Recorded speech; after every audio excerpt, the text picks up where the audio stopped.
Hey guys, I'm Morel McCrary, and this is Thomas Henderson, and we are Guarded Growth. This podcast was put together basically just to inform business owners on how to protect themselves from cyber risk and how to lower their liability for their insurance needs. Today, we're going to go a little off topic. We're going to talk about sales and marketing and strategy and how that's changing and how you need to make sure that you're insured for that as well. So I'm starting the timer now. Thomas, let's dive in. Yeah, man. So, talking about sales, we both live on that front line, probably more than Yeah. anywhere else, along with everything else we deal with. But I had it put to me recently that we have to remember, yes, we're professionals and we represent what we do as a living, but the first and foremost, we are sales. That's our lifeblood. That's what we do. We are in sales. And so, to your point, from the technological aspect, there's a lot of really cool technologies that are coming out to help make that process easier. And it's all AI driven. And the problem is, I think for the consumer, it can all sound the same and it can just create a bunch of white noise and it becomes easy to tune out. So, the question is, how do you differentiate yourself from everybody else in the Ooh, marketplace? what's your USP? Yeah. Yeah. So tell us what your thoughts are on that, like where you're at, So, because you dude, I legit, before we got on this call, got an email about an AI agent bot for answering your phones. I mean, it's already started. It's already happening. We have a couple test bots that we are playing with. I don't foresee it replacing a human, but I see it tricking people into thinking it's human, right? I had to call someone today for a business matter, and I was just dialing through the auto attendant, or what I thought was the auto attendant, and it was an AI bot at the end of the day. The only thing that gave it away was I asked if it was an AI bot, and it answered me. It told me yes, and I hung up. yeah, you're like, I'm not gonna deal with it. Right, I don't want to talk to an AI bot that's just going to spit out some random, chat GPT answers. I can do that on my own. I want to talk to a person Right. that can get me past what I can't do on their portal. That's right. So that's That's the right. kind of stuff I think we need to start thinking about being in sales too, is how do we reach that prospective customer? How do you reach the prospective customer of the future? There's a Yeah. lot of AI tools out there right now that will do cold calling and list scrubbing for you. That makes the job really easy from a sales perspective, so to speak, but also more difficult. There's been new updates to smartphones now where they're scrubbing and, screening your call before it even comes through on your phone. So if AI can't get through that, then who can? A human, right? Right. So, you start thinking about the future of technology and the future risk that that it presents and represents. I mean, that's a whole nother thing from the insurance start side of the field too that people aren't even aware of. They're not even thinking about that right now. Yeah. So, like, if you're using all these cool tools to help leverage, where do I spend my time? How do I spend my time? How do I craft things that are gonna get in front of somebody and use this AI technology that's gonna be able to do it quicker? I can do it. That's gonna be able to say it in more cleanly than I would be able to say. I could come up with it, but where it would take me 15 minutes, it'll take, ChatGPT or whatever, 2, 3 minutes. And then how do I leverage all that stuff? So I know that that's what you're primarily thinking about, which is great. I mean, you should be thinking about that. I mean, I'm excited. Just quick side note on the insurance side, we have just implemented a tool that's going to help us truly proactively remarket, reassess all the risks on our book from the personal line side. That's great. That's just going to help us uphold our promise to the client. There's a So lot of human end user input that's got to go into the final product, but on the front end, it's going to just create so much more time for us there. And that's great. That's kind of I stuff we think need that's to. how businesses should utilize AI. Like, let's Right. utilize it for productivity. A Yeah. lot of people went into the mindset of, replacing jobs. And I mean, it's doing that too. I've seen that happen. I've seen it replace people's jobs by, outskilling or downskilling an employee. You know, So, but I still feel like, Thomas, there's a need for that human touch, you know? Oh yeah.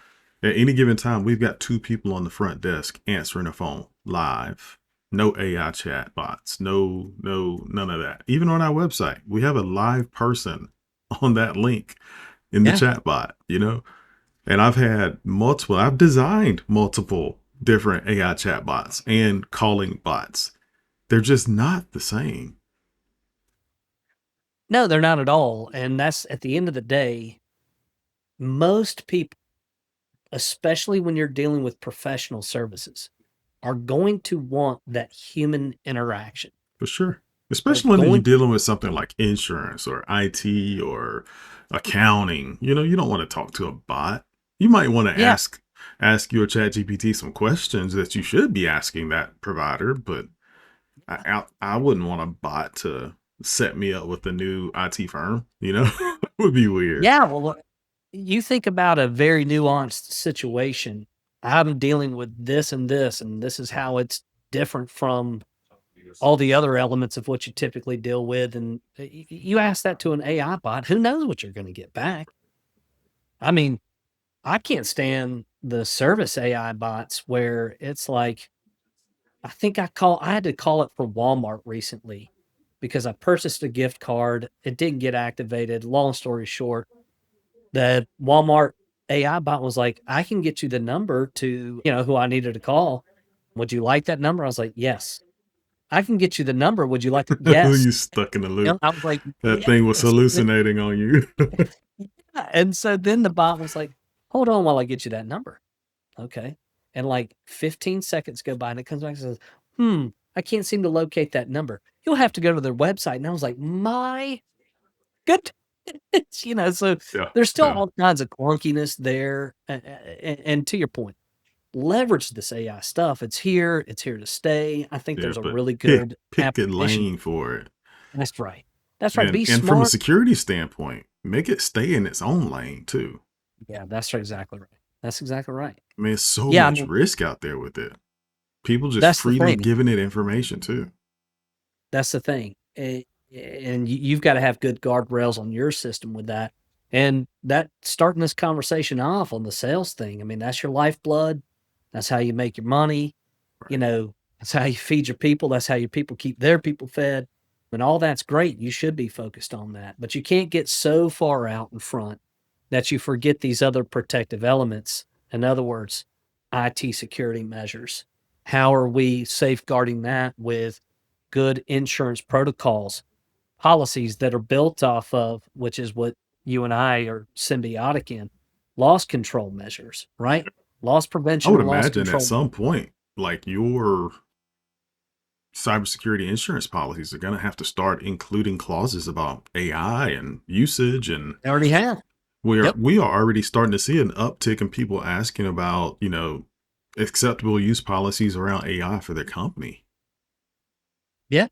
But right Oh now, I'll yeah. tell you what is limited in existence is the check and balance of testing it. How there's not a way that we have found to test that it is secure outside of the settings we've set.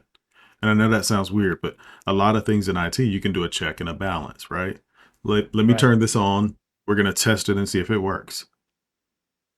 You can do that, but it's like giving a computer a user and permissions and then not having a true way to test what they have access to. And Yeah. then if it's a smart enough AI, it can work its way around your permissions to get to its end goal. Because at the end of the day, that's what it's concerned about more than anything else. Its Right. end goal. Right. Which is scary. Very scary. Yeah. Yeah. You're 100% right. Yeah. That's why I say keep AI in its lane. Yeah, that's exactly right. And that's easier said than done. Yeah. Yeah. So as we think about sales and as we kind of round out this podcast here, I'm a big proponent of that human to human connection. I feel like that skin to skin transactional is worth its weight in gold compared to talking to a computer. I'm also a big proponent of keeping that computer in its place. That place is here on my desk, not running my life. Yep. Well said. Well said. Until further episodes, this is Guarded Growth. Hopefully, you got a nugget or two from this past 10 minutes of content. Be sure to like, subscribe, and send us some topics we'll talk about. Sales is one of those things that we're just uber excited about because that's what we do day in, day out. Some of the cool tools you'll see entering that market is what we talked about. And make sure that you have the right protections in place on the insurance side because that's where you're going to get hit the most. All right, guys, Yeah. until next time, take care.